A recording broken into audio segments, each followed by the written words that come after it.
নিঃস্ব অবস্থায় কি দোয়া করতে পারেন একজন মানুষ, এই দোয়াটা শিখে নেন, ইনশাআল্লাহ আপনার জীবনের সমস্ত সংকট কেটে যাবে ইনশাআল্লাহ। আমি নিজেও ওই দোয়াটা বেশি বেশি করার চেষ্টা করি। দোয়াটা হচ্ছে, মুসা আলাইহিস সালাম একটা গাছের নিচে হেলান দিয়ে বসলেন, বসে দেখলেন দুইজন মেয়ে দাঁড়িয়ে আছে দূরে, পানি নিতে পারছে না, লোকজন পানি নিয়ে যাচ্ছে, ওরা দাঁড়িয়ে আছে বেচারি। মুসা আলাইহিস সালাম গিয়ে বললেন, কি সমস্যা আপনাদের? এটা নিয়ে আপনারা আবার মেয়েদের সাথে কথা বলার চেষ্টা করেন, ঠিক আছে? তো মাহারাম গায়রা মাহারাম মেনে চলে। তারা বললেন যে আমাদের বাবা অনেক বৃদ্ধ মানুষ, আমরা পানি নিতে পারি না যতক্ষণ না আমাদের কম পানি নিয়ে চলে যায়। মুসা আলাইহিস সালাম তো একটু বললাম না, ফিজিক্যালি খুব স্ট্রং ছিলেন, থাকে না বডি বিল্ডার, সামনে গিয়ে কথা বলে সরো পানি নিতে দাও, তখন মানুষ একটু মূল্যায়ন করে না। তো মুসা আলাইহিস সালাম এভাবে পানি নিয়ে দিলেন এবং বাছুরদেরকে পানি পান করালেন, করিয়ে গাছের নিচে এসে বসে আছেন। বসে বসে তিনি দোয়া করছেন, এই যে দোয়াটা তিনি দোয়া করছেন, রব্বি, একটা নেক কাজ করলেন, নেক কাজ করলেন না, মানুষের উপকার করলেন, নেক কাজ করে এসে গাছের নিচে বসে দোয়া করছেন, আল্লাহ এখানে তো আমার খাবার পানি বাসস্থান কিছুই নাই, আমি কি করব? রব্বি ইন্নি লিমা আনজালতা ইলাইয়া মিন খায়রিন ফাকির, রব্বি ইন্নি লিমা আনজালতা ইলাইয়া মিন খায়রিন ফাকির। আবার বলেন, রব্বি ইন্নি লিমা আনজালতা ইলাইয়া মিন খায়রিন ফাকির। অর্থ হচ্ছে, হে আল্লাহ, তুমি তোমার পক্ষ থেকে আমার উপরে যে নেয়ামতগুলো দিবে, আমি এর জন্য ফকির হয়ে বসে আছি। আল্লাহ অর্থ বুঝে পড়বেন ভাই, নামাজ রোজা হজ জাকাত যাই করেন আল্লাহর ওয়াস্তে অর্থ বুঝে পড়বেন। অর্থ বুঝে পড়লে আপনার ইবাদতের স্বাদ পাবেন, তৃপ্তি পাবেন, আল্লাহর সাথে কানেকশন হবে, আল্লাহর নূর পাবেন, মাআরিফত পাবেন, সত্য স্বপ্নও দেখবেন তখন ইনশাআল্লাহ। তখন শুয়ে শুয়ে সত্য স্বপ্ন দেখবেন ইনশাআল্লাহ। আল্লাহ পাক তৌফিক দান করবেন। এবার আল্লাহ পাকের সাহায্য নেমে আসলো, ওই দুই মেয়ের মধ্যে একজন হেঁটে হেঁটে চলে আসছে। এবার এই মেয়ের হাঁটা সম্পর্কেও কোরআন কথা বলেছে, সুবহানাল্লাহ। এই মেয়ে কিভাবে হেঁটে এসেছে এই হাঁটার বর্ণনাও কোরআন দিয়েছে। কোরআন বলেছে এই মেয়ে হেঁটে আসছে লাজুক পায়ে। এখন আপনি এই পুরো ওয়ার্ল্ডের মেয়েদের হাঁটা দেখেন, লজ্জা আছে? তাহলে মেয়েদের সাথে লজ্জা একটা গভীর সম্পর্ক আছে। এই মেয়ে প্রশংসা আল্লাহ পাক কোরআনে করলেন, লাজুক পায়ে লাজুক ভঙ্গিতে অবনত নয়নে সে হেঁটে আসলো। এখন আপনি কেলে যান, গো টু খেল, আপনাদের টুইন টাওয়ারে যান, দেখেন সবার হাঁটা চলা দেখেন। হায়া লজ্জার কোনো বালাই আছে এখানে? আমি গত লেকচারে বলেছিলাম যে আদম আলাইহিস সালাম এবং হাওয়া আলাইহিস সালাম, ইবলিস তাদের সাথে প্রথম যে আচরণ করেছে ওই ফল খাওয়ানোর পরে, সেটা কি? তাদের গা থেকে পোশাক খুলে পড়ে গেছে, মানে নগ্ন করে দিয়েছে আমাদের পিতামাতাকে, মহাবিশ্ব নগ্ন করে দিয়েছে কে? ইবলিস। তো এখন এই পৃথিবীতে আমরা যারা নগ্নতার চর্চা করছি, তার কার এজেন্ট আমরা বুঝতে বাকি আছে? আমার কথা কি বুঝতে পারছেন কিনা? এই কানেকশন মেলানোর চেষ্টা করেন, ডটসগুলো মেলানোর চেষ্টা করেন। সামনে যাই প্রিয় ভাই, এই মেয়ে এসে বলছে, আমার বাবা আপনাকে ডাকেন, আমার বাবা আপনাকে ডাকছেন। তিনি গেলেন, বাবা শুআয়ব আলাইহিস সালাম। তখন এক বোন ইনডাইরেক্টলি বাবাকে বোঝাচ্ছে যে বিয়ে শাদী দিলে ভালো হয়। এক বোন বলছে যে আপনি তো তাকে পুরস্কৃত করতে চাচ্ছেন, তাহলে এইরকম কবিউন আমিন একজন মানুষকে সবচেয়ে ভালোভাবে পুরস্কৃত করা যায় তার যথাযোগ্য প্রতিদান দেওয়ার মধ্য দিয়ে। তো মেয়ের ইশারা বাবা বুঝেছেন, তিনি নিজের এক মেয়ের সাথে মুসা আলাইহিস সালাম বিয়ে দিলেন, সুবহানাল্লাহ। তবে শর্ত দিলেন, দেন মোহর কি? মোহর তো নাই। মোহর কি এবার? মোহর হচ্ছে 8 বছর তোমাকে আমার ফার্মে কাজ করতে হবে। এটা আগেকার একটা স্টাইল ছিল, সুন্নাহ। এটা এখন নাই যদিও, আগে এরকম ছিল যে দেনমোহর দেওয়ার জন্য এই একটা পদ্ধতি ছিল। যেমন ইয়াকুব আলাইহিস সালামের ক্ষেত্রেও এরকম 7 বছরের কথা আসছে, তিনি 7 বছর তার শ্বশুরের ফার্মে কাজ করেছেন। এটা নতুন ছিল না ওই সময়, এটা কমন ছিল। এখন যেমন আমাদের দেশে কমন 10 লাখ টাকা মোহর হবে, 10,000 টাকা দিব, বাকিটা সব বাকি, তাই না? তো এরকম আর কি কমন কিছু বিষয় থাকে আর কি। আস্তাগফিরুল্লাহ, মাফ করো। বলবে বাসুরাতে, বলবে আমাকে মাফ করে দাও। শুরুতেই নিজের গায়রথহীনতার পরিচয় দিল। আবার এদিকে শ্বশুরের কাছে মাশাল্লাহ মোটা অঙ্কের ডোনেশন নিতে চাচ্ছে, যৌতুক। বিয়ে আমাদের ওখানে মাশাল্লাহ মানে কেনা বেচা, মেয়ে বিক্রি করতেছে আর ছেলে কিনতেছে। এবার 8 বছর পূর্ণ করা হলো, তিনি আরো 2 বছর 10 বছর পূর্ণ করলেন।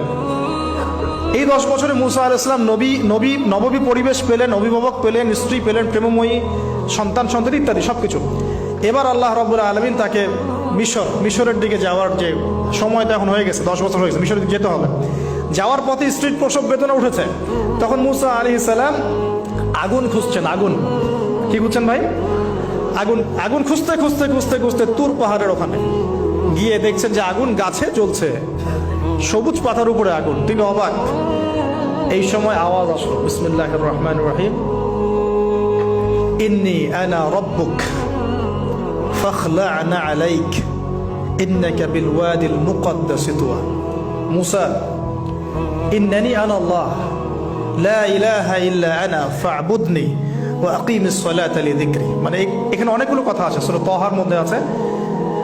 আওয়াজ চতুর্দিক থেকে ভেসে আসলো, মহান আল্লাহ রব্বুল আলামিন তার শান অনুযায়ী, তার ইজ্জত অনুযায়ী তিনি যেভাবে কথা বলেন সেভাবে মুসা আলাইহিস সালামের সাথে কথা বললেন। আল্লাহু আকবার।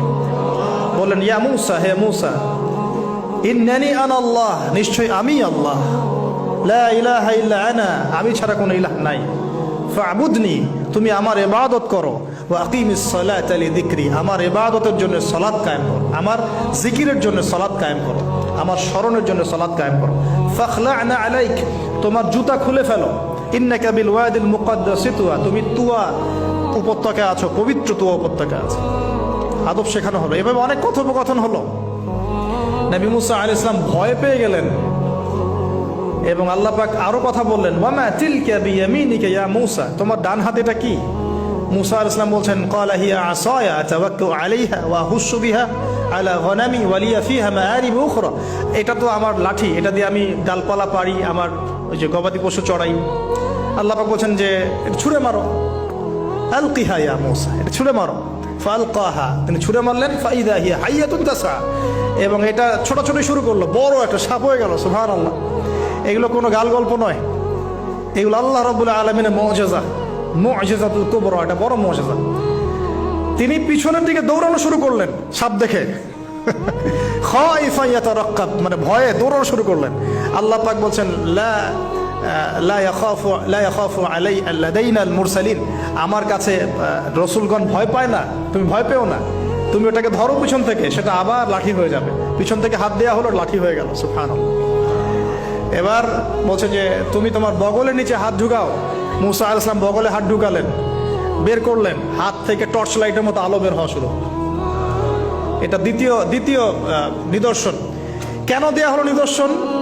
এবার আল্লাহ পাক তার দায়িত্বটাকে বলছেন, তোমাকে নিদর্শনগুলো কেন দিলাম, তোমাকে মনোনীত কেন করলাম, কেন তোমাকে মনোনীত করলাম মুসা, তোমার কাজটা কি? তোমার কাজ এখন এটা, ইযহাব ইলা ফিরআউনা ইন্নাহু তাগা, তুমি ফিরআউনের কাছে যাও। ফিরআউন সীমা লঙ্ঘন করেছে, মনে আছে ফিরআউনের কথা? সীমা লঙ্ঘন করেছে। তখন মুসা আলাইহিস সালাম তার অপারগতা প্রকাশ করছেন এভাবে, তিনি বলছেন, আল্লাহ, আমার তো জিহ্বায় জড়তা আছে, আর আমি তো ওখানে এক ব্যক্তি, আমার খুনের অভিযোগ আমার কাঁধে, আমি এখন কিভাবে কি করবো আল্লাহ?